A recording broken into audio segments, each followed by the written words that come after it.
የፀጉር መድረቅ ብዙዎቻችን የሚያጋጥመን ችግር ነው። ነገር ግን በቀላሉ ልናስተካክለው እንችላለን። በእርግጠኝነት አሁን ሁላችሁም የምትጠይቁት ነገር በቀላሉ ለማስተካከል ከቻለን ለምን ብዙዎቻችን ተቸገርንበት የሚል ጥያቄ ነው። ምክንያቱም ደግሞ ማንም እንዴት ይህንን ችግር መፍታት እንደሚቻል በትክክል ስላላስረዳን ነው። ሰላም፣ ዛሬ ብዙዎች የተቸገራችሁበትን በተደጋጋሚ ኮሜንት ላይ የጠየቃችሁኝን ዋነኛው ፀጉራችን የማያድግበትና የተለያዩ ነገሮችን እየተጠቀምን ፀጉራችን ላይ ምንም አይነት ለውጥን የማናይበት ምክንያት የሆነውን የፀጉር መድረቅ ከዚህም ጋር ተያይዞ የሚከሰት የፀጉር መሰባበርና መነቃቀል ሙሉ በሙሉ መቀልበስ የሚያስችለንን መፍትሄውን ይዤላችሁ መጥቻለሁ። በዚህ ቪዲዮ ላይ ደረጃ በደረጃ የሚጠቀሱትን ሁሉንም ነገሮች በትክክል መረዳትና መተግበር ከቻላችሁ የፀጉራችሁን ለውጥ በአንድ ጊዜ መመልከት የምትጀምሩ ይሆናል። እየደረቀና እየተሰባበረ ያስቸገራችሁ ፀጉራችሁ ለስላሳ፣ ከመንታ የጸዳ፣ ጠንካራና በቀላሉ የማይነቃቀል የማይሰባበር እንዲሆን ከፈለጋችሁ እነዚህን ነገሮች የግድ ማድረግ አለባችሁ። ከመጀመራችን በፊት እንደተለመደው በቀጣይ እንድሰራላችሁ የምትፈልጉትን ነገር ኮሜንት ማድረግን አትርሱ። ብዙ ላይክ ያገኘውን ኮሜንት በመምረጥም ለቀጣይ ቪዲዮ የምሰራበት ይሆናል። ስለ ፀጉር መድረቅ ወይም ሄር ድራይነስ ከማውራታችን በፊት አንድ ልናውቀውና ልንረዳው የሚገባን ነገር አለ። እሱም የፀጉር መድረቅ ዘላቂ ያልሆነ ወይም በጊዜያዊነት ብቻ ፀጉራችንን ሊያጠቃው የሚችል ነገር ነው። የደረቀ ፀጉርን ልክ እንደተራበ ሰው አስቡት። በቀላሉ ልናድነው የምንችለውም ለዚህ ነው። የተራበ ሰው ምግብን ሲመገብ ረሃቡ ይታገስለታል። የደረቀ ፀጉራችንም የሚፈልገውን ሲያገኝ ምግቡን እንደተመገበ ሰው ሁሉ ጤነኛ መሆንን ይጀምራል። ረሃቡ የሚታገስለት ይሆናል ማለት ነው። መቼም አሁንም እና ፀጉራችንን የሚፈልገውን ምግብ ምንድን ነው የሚል ጥያቄ ተፈጥሮባችኋል። ነገር ግን ይህን ጥያቄ ከመመለሳችን በፊት በዘላቂነት ይህን ችግር ለመሰናበት የሚረዳን ነገር መንስኤውን መለየትና ማወቅ መቻል ነው።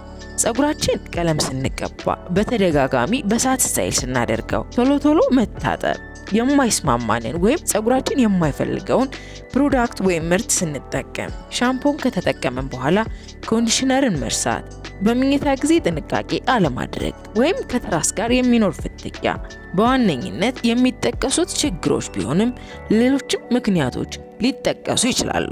ፀጉራችን ልክ እንደ ቆዳችን ነው። ሁላችንም የተለያየ አይነት ቆዳ ያለን ሲሆን የተለያየ ቢሆንም ግን የሁላችንም ቆዳ ሞይስቸርን ወይም እርጥበትን እንደሚፈልግ እናውቃለን። ወደ ፀጉራችንም ስንመጣ ሁሌም ቢሆን ሞይስቸርን የሚፈልግ ነገር ነው። ፀጉራችን እየደረቀ ሲመጣ ጥንካሬውን እያጣ እየተሰባበረ ይመጣል።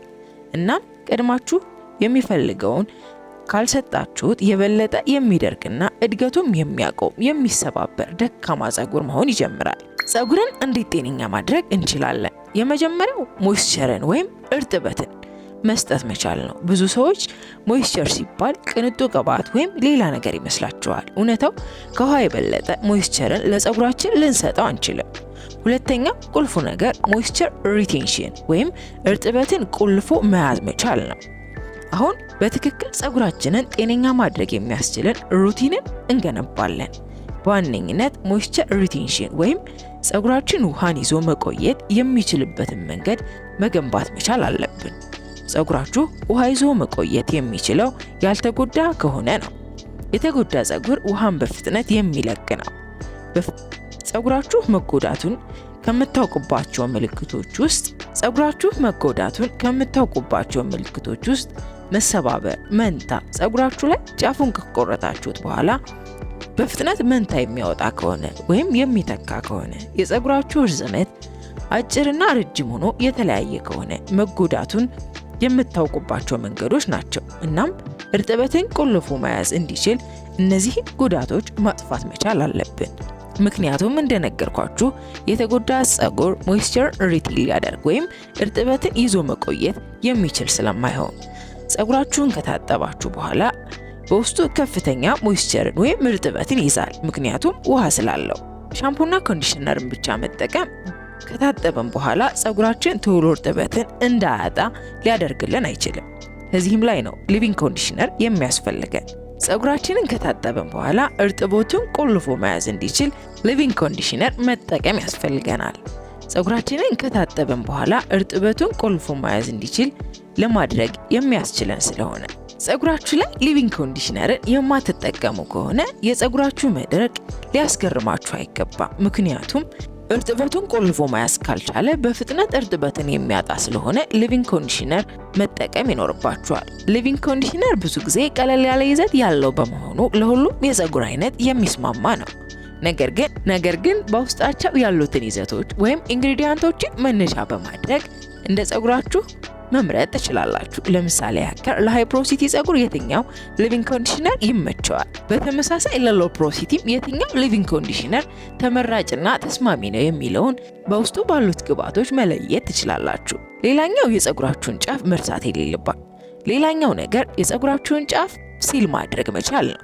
ምክንያቱም የፀጉራችን ጫፍ ከሌላው የፀጉራችን ክፍል ይልቅ ለጉዳት ቅርብ የሆነውና በፍጥነት እርጥበትን የሚያጣ በመሆኑ ነው ሲል ማድረግ ወይም መቆለፍ የሚፈልገው። ለዚህም የምንጠቀመው የፀጉር ቅባትን ነው። የፀጉር ቅባት የፀጉራችን ጫፍ ላይ በመቀባት የተቀባነው ሊቪንግ ኮንዲሽነር እርጥበትን ይዞ መቆየት እንዲችል ቶሎ እንዳይደርቅ ከፀጉራችን ቶሎ እንዳይጠፋ ለማድረግ እንችላለን። ለዚህም ከዚህ በፊት በሰራሁት ቪዲዮ ላይ ያሳየው የካሮትን ቅባት መጠቀም ትችላላችሁ። ነገር ግን ይሄ ግዴታ አይደለም። ለእናንተ ፀጉር ተስማሚ የሆኑ ቅባቶችን በመምረጥ መጠቀም ትችላላችሁ።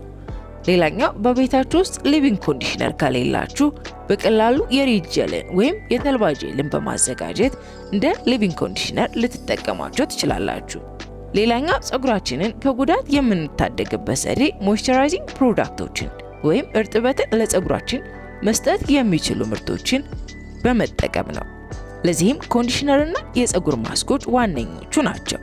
በቤታችን አዘጋጅተን ከምንጠቀማቸው ማስኮች መካከል ከዚህ በፊት በሰራሁት ቪዲዮ በሰፊው ገለጻ ያደረኩበትን ማስክ በማዘጋጀት መጠቀም ትችላላችሁ። ነገር ግን እናንተ ለፀጉራችሁ የሚመቻችሁን በቤት ውስጥ የሚዘጋጁ የእርጎ፣ የአቮካዶ፣ ሙዝ የመሳሰሉትን ማስኮች መጠቀም። በተመሳሳይም በገበያ ላይ ታሽገው የሚሸጡ የፀጉር ማስኮችን በመጠቀም ፀጉራችሁን ሞይስቸራይዝ ማድረግ ትችላላችሁ። በመታጠብ ጊዜ ለፀጉራችሁ ተስማሚ የሆነ ኮንዲሽነርን መጠቀም ግዴታ ነው። እንዲሁም ሞይስቸር ሪቴኒንግ ፕሮዳክት ወይም እርጥበትን ቆልፈው መያዝ የሚችሉ ምርቶች የሚባሉትን መጠቀም ሌላኛው መርሳት የሌለባችሁ ነገር ነው። ለዚህም ሊቪንግ ኮንዲሽነርንና ቅባትን አለመርሳት ዋነኞቹ ናቸው። በዚህም መንገድ የፀጉር መድረቅን እስከ መጨረሻው ድረስ ልትሰናበቱ ትችላላችሁ። መርሳት የሌለባችሁ ነገር ከነዚህ መካከል አንደኛውን ከጎደለ ፀጉራችሁ ላይ ለውጥን ለማየት የምትቸገሩ ይሆናል።